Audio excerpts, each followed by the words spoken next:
Ready হয়ে গেছে আমার ছোলার ডালের বড়া। আপনারাও এইভাবে বানিয়ে ফেলতে পারেন চটজলদি। খেতে কিন্তু খুবই সুস্বাদু হয়েছে। আপনারাও বাড়িতে ট্রাই করতে পারেন। ভালো লাগলে অবশ্যই জানাবেন। টাটা বন্ধুরা, দেখা হচ্ছে নেক্সট ভিডিওতে। নমস্কার বন্ধুরা, প্রিয়াঙ্কার রান্নাঘরে সবাইকে স্বাগত। এখানে আমি ছোলার ডালের বড়া করব, সেই জন্য 200 গ্রাম ছোলার ডাল নিয়ে এগুলো ভিজিয়ে রেখেছি। 5 ঘন্টা এটা ভিজিয়ে রেখেছি। এইবার জল থেকে তুলে এগুলো অন্য পাত্রে নিয়ে নেব।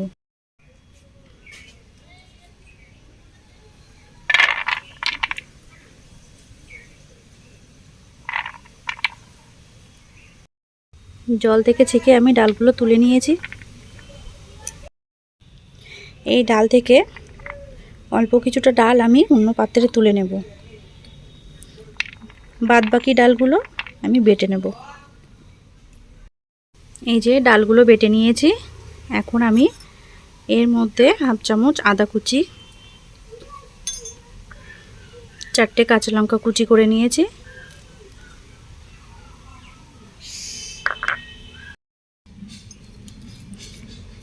এক চামচ লবণ,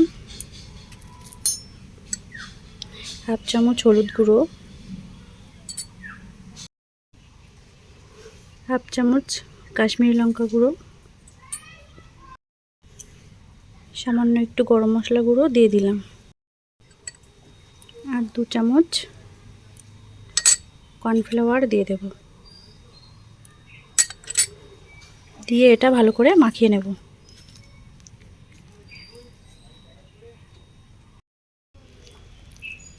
এই যে আমি এটা এইভাবে মাখিয়ে নিয়েছি। এবার এর মধ্যে যে গোটা ডালগুলো ছিল ছড়িয়ে দেব,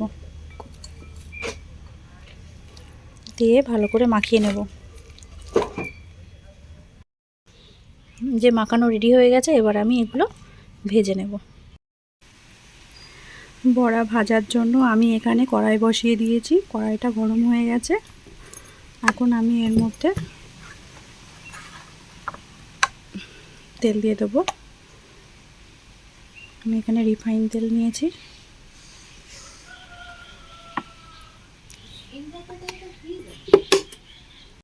তেল গরম হয়ে গেছে। আমি এখন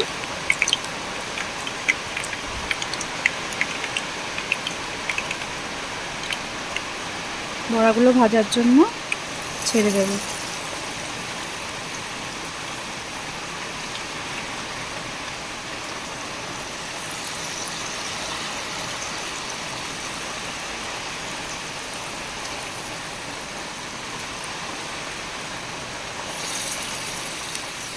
এইভাবে আমি সব একে একে ছেড়ে দেবো। বড়াগুলো সব ছাড়া হয়ে গেছে। এই যে আমি ভেজে নেব এগুলো।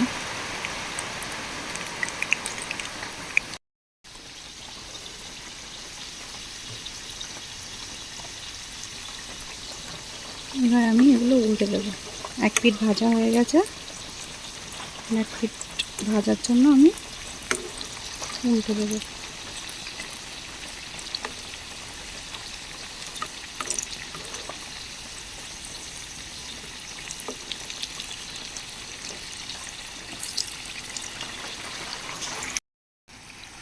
বড়াগুলো ভাজা হয়ে গেছে। এবার আমি এগুলো একটা পাত্রে তুলে নেব।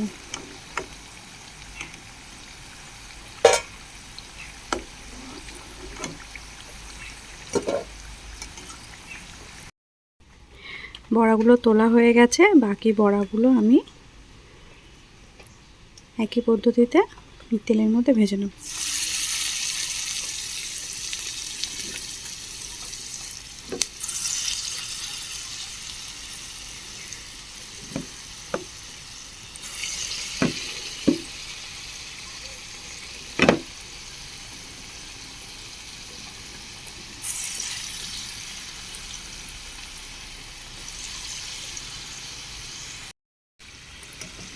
এগুলো সব উল্টে দিয়েছি। এপিট ওপিট করে আমার সব ভাজা হয়ে গেলে আমি এগুলো একটা পাত্রে নামিয়ে নেব। এক পিঠ ভাজা হয়ে গেছে। এবার আমি অন্য পিঠটা ভাজার জন্য এগুলোকে সব উল্টে দেবো।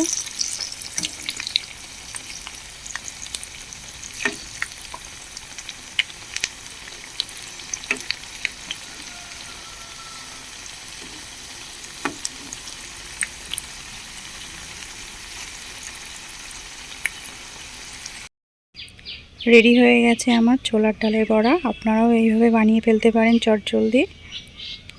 খেতে কিন্তু খুবই সুস্বাদু হয়েছে।